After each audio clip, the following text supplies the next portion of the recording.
Hey there, Joe back again, and I realized that as I was putting together the Lightroom Develop Module series that I hadn't included anything that would take advantage of the transform tool because I don't do a lot of photography with buildings.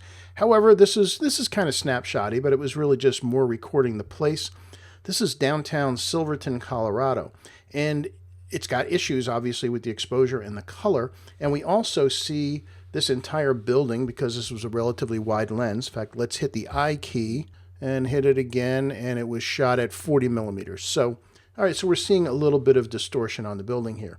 Now, if we take a look at the histogram up here, you can see this, even though the image is very dark, this is actually a perfect histogram. It comes almost right to the very right. In fact, it says there's something that's pure black, and it's actually underneath the wheel well of this pickup truck. So yes, it's 100% black. We don't care.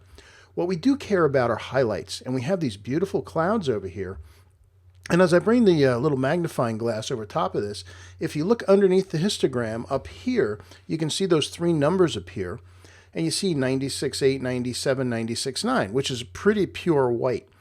If it had gone to 99.9, that would mean it was gone. So we got very close to the edge, yet the rest of the scene is dark because of lots of different reasons, but it was approaching the limit of what the camera could capture. So let's go through the edit, and then we'll go ahead and take a look at how to fix this leaning building. So the obvious things, we'll bring the shadows all the way up. It's not enough, they're still a little too dark. But if we bring the exposure up, we'll start to clip the highlights. So we need to bring the highlights down. We'll do that first, and then we'll bring the exposure up. And we want the image to be a little flat because we're going to add some spice to it that will bring that back. As far as color temperature goes, let's try daylight and see what happens. Not a big difference. I'm not really thrilled with the color of the sky here because there's two color temperatures in this image, and that's something that happens all the time. We had this in shade, and then we had the sky. And your camera can only capture one color temperature, so we're going to fix that manually. All right, so we've got an exposure we can work with. Let's go ahead and add some texture and some clarity, and that's adding some pop to it. I'm going to add a little dehaze also. All right, so then from here, let's add some saturation, and we'll add some vibrance. Well, that's looking a heck of a lot better already. So that we have a quick reference so we can see, regardless of what we do, we can see the before and after, I'm going to create a virtual copy of this, which is Command or Control apostrophe, and I'm going to reset this one. So then we can hit them both and hit the C key, which is compare in Lightroom, and we can see before and after where we've come. So certainly a lot different, a lot better. However, as I mentioned, I don't like the color the sky is gone. So we're going to go in, somehow I got out of the Develop module. So back into the Develop module, we're going to go down to the HSL, the Hue Saturation Luminance panel. And I find that when you do a lot of highlight shadow adjustments like we just did, a lot of times the sky does have a tendency to go a little bit towards the cyan. So we're going to come up here to the Hue panel, and we're going to push this blue. So you can see here's the default right in here, a little too green for me. We're going to make it bluer. And also to kind of fit in with the color or the lighting in the foreground, I'm going to bring the luminance down a little bit as well. Let's bring that down. Yeah, it looks better. Okay, so looking a lot better again when you consider we started here. So there's more I could do. This is not a great photograph. This is more just documenting what the main street of Silverton, Colorado looks like. Let's jump down to the effects panel though, or not the effects panel, rather the transform panel. And there's a couple of different ways you can do that.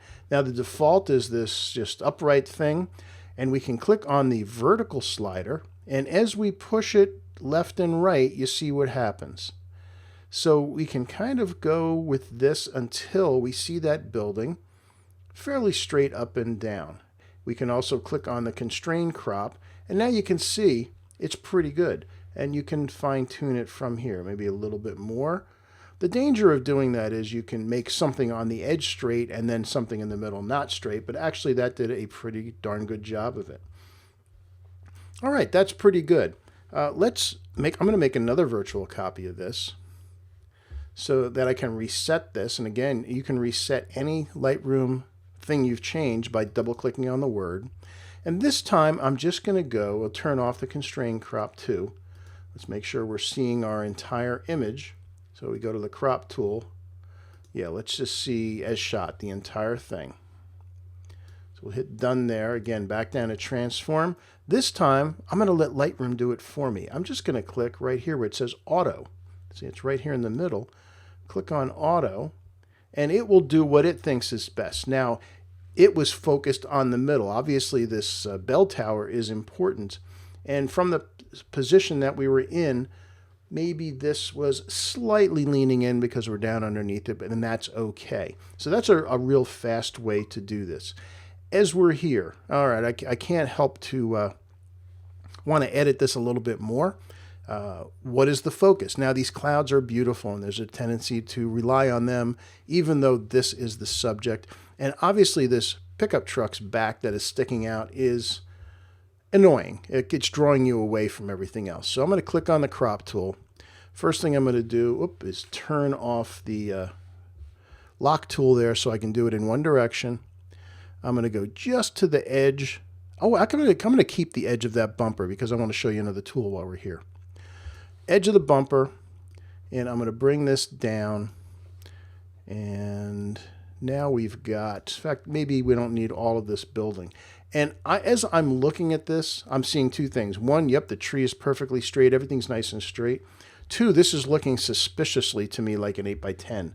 So let's take a look at the choices here and make it an 8x10. And all right, it was getting kind of close. It's still a little bit more square than we had. But we'll make it an 8x10 just to have it fit in a standard frame should you want to frame it. All right. So I'm thinking something like that. Now we have this bumper sticking out. And the reason I left that there is because I wanted to show you an option on the spot removal tool, which is this thing right up here. I'm going to click on that. And if I make a brush big enough to handle this and click on here, see, it's picking up other stuff. It's just not really working great. So really the answer for this is to change it from heal to clone. This is one of those times when you want to use clone. So we're going to come over here, select the entire thing, and we can even move where it is sampled from so that we don't have repeating stones or what have you, and then hit enter on that. And that gets rid of it cleanly without any kind of those halos or picking up other colors, some things. Now we hit done, and you can see it's perfectly clear. So while we're here, let's finish it off. I'm going to go to Effects. I'm going to add a little bit more of a vignette. And I want to focus the viewer's eye on, I believe this is just like the town hall or something here. I want your eyes to go there. So let's go ahead and create a radial filter. Actually, we'll kind of center everybody right here. I'm going to bring this down, but then we're going to add in the bell tower. Actually, technically, we don't need this building on the right. It's not that attractive, is it? Okay. So let's say there, and we'll hit the O key, which is the overlay. Remember the overlay key. And it's going to show us it selected everything but that because we did not hit the invert button. So let's hit invert. And you see that's the area that it's got. And while we're here, we can click on the brush on the top of this, turn on auto mask, and click up on the top of this bell tower and get the rest of it in as well. We got the shadows. We didn't really need those. And also we can hit the Alt key, which turns it to a minus, and we can get rid of the edge of this building here that we really didn't want, and even all those shadows. That said, the mountain here is really nice. Let's add a little bit more just to the slope of the mountain. And let's also make sure we're getting this top of the building in full. Okay, so there's the area that's going to be affected. We'll hit the O key again to hide our overlay. And let's bring up the exposure. Oh yeah, much nicer. And we'll add some contrast to it. We'll bring some more saturation in. And that's looking much nicer. As I increase the exposure, I realize that the clouds in the back are starting to disappear. So we need to get rid of those off of here. So hold down the O key again, or the Alt or the Option key again, and I'm just going to paint over top of the clouds, which is deselecting it. So if I hit our O again, you can see now what I just did. Really technically don't need the blue in here either. So with Auto Mask, notice it just picks up the clouds and the sky and selects the rest of this. Also, the area on the side of the slope that was bright went maybe a little bit too bright as well. So we'll do the same thing by getting rid of that. Now we'll hit the O key to hide that, and that looks great. All right, so there we have a little portrait of downtown Silverton, Colorado. And once again, I'm going to hide the panels on either side.